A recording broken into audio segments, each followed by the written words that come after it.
بسم اللہ الرحمن الرحیم۔ ڈیوائن وائبس کے تمام ویورز کو السلام علیکم۔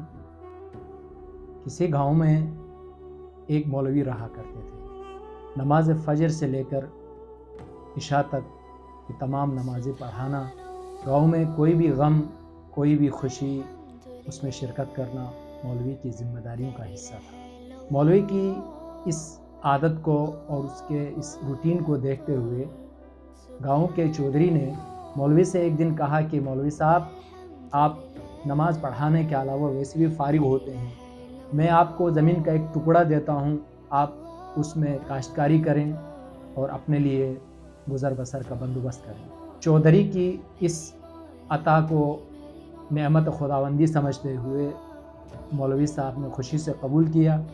اب اس کے بعد مولوی کی زندگی بدلنے لگی۔ مولوی نماز پڑھاتے تھے، اس کے بعد کھیتوں کی طرف جاتے تھے اور فصلوں کو اگتا ہوا دیکھ کر خوش ہوتے رہتے تھے۔ جب مولوی کی فصلیں کافی بڑی ہوئیں، مولوی صاحب ان کو دیکھتے ہوئے اللہ کا شکر ادا کرنے لگے، لیکن اچانک ایک انہونی ہوئی، ایک ناگہانی افتاد نے مولوی کی فصلوں کی راہ دیکھی۔ کوئی آوارہ گدھا اچانک کہیں سے نمودار ہوا، مولوی صاحب کی فصلوں کے اندر گھسا اور کچھ فصلیں کھا کے خراب کر دیں اور کچھ کو روند کر پامال کر لیا۔ اس ناگہانی آفت کے لیے مولوی صاحب بالکل بھی تیار نہیں تھے، بڑے پریشان ہوئے۔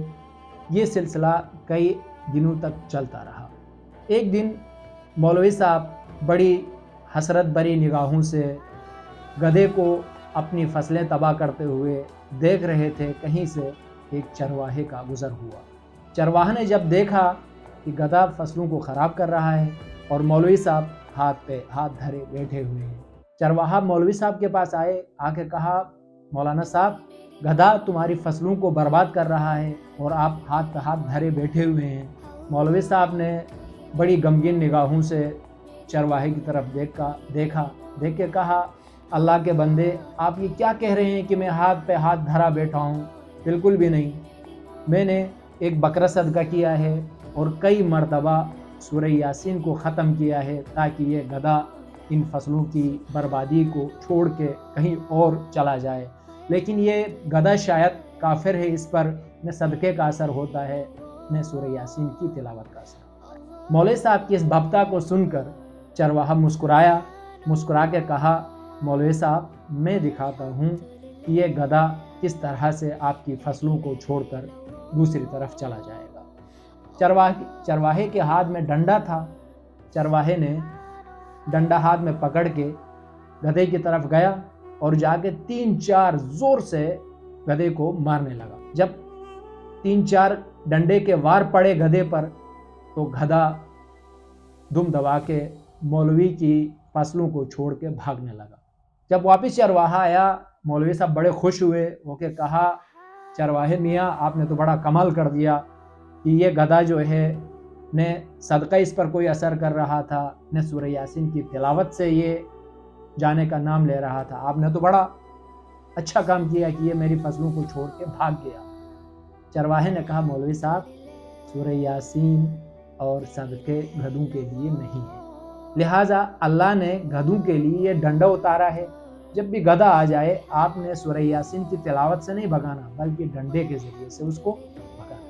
ناظرین دیکھیے گا، چرواہے کو یقین تھا کہ ڈنڈا ہی گدھے کا علاج ہے، جبکہ مولوی صاحب اس کام کے لیے کسی اور طریقے کا استعمال کر رہے تھے جو اگرچہ بڑا مقدس طریقہ تھا۔ صدقہ دینا اگرچہ اس سے بلائیں ٹلتی ہیں، سورہ یاسین اگرچہ اس سے بہت سے آپ کے مسائل حل ہوتے ہیں، لیکن گدھے کو بھگانے کے لیے نہ صدقہ کام آیا نہ سورہ یاسین کی تلاوت کام آئی، بلکہ گدھے کو بھگانے کے لیے ڈنڈا کام آیا۔ ہم بھی کامیابی کے سفر پر جا رہے ہوتے ہیں، زندگی میں کئی امور انجام دے رہے ہوتے ہیں، ہم سمجھتے ہیں کہ جو ہمیں کامیابی کی طرف لے کے جائیں گے۔ یاد رکھیے گا کہ کامیابی کے سفر پر جانے سے پہلے آپ کو یقین ہو کہ یہ وہ راستہ ہے جو آپ کو کامیابی کی طرف لے کے جائے گا۔ آپ نے ریسرچ کرنی ہے، آپ نے دیکھنا ہے کہ آپ جو کوشش کر رہے ہیں کیا یہ کوشش اس سمت کی جانب ہے جس سمت پہ آپ کی منزل واقع ہے۔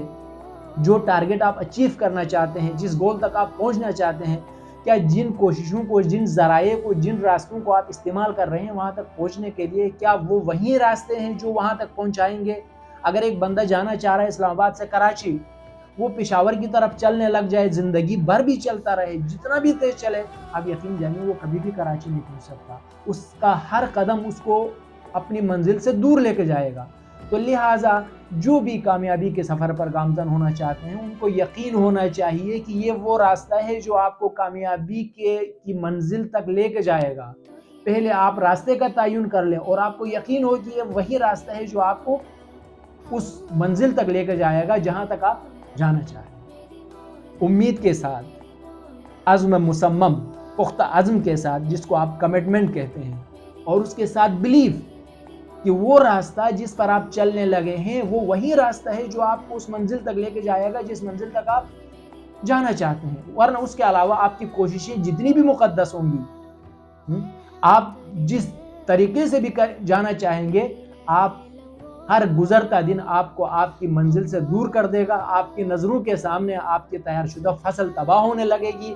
اگر آپ کا طریقہ صحیح نہ ہو، درست نہ ہو، آپ کا راستہ ٹھیک نہ ہو، تو بس گزارش یہ ہے کہ اپنے کامیابی کے منزل کی طرف جانے سے پہلے آپ صحیح سے دیکھ لیجئے گا، یقین کر لیجئے گا بلیف کی حد تک کہ کیا یہ وہی راستہ ہے جو آپ کو منزل تک لے کے جائے گا. ادروائز آپ بھٹک سکتے ہیں، آپ جگہ جگہ پھر سکتے ہیں، لیکن منزل آپ کے قریب نہیں ہو سکتی ہے.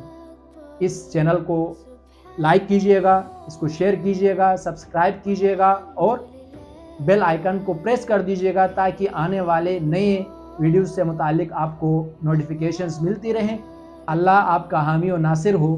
اللہ نگہبان.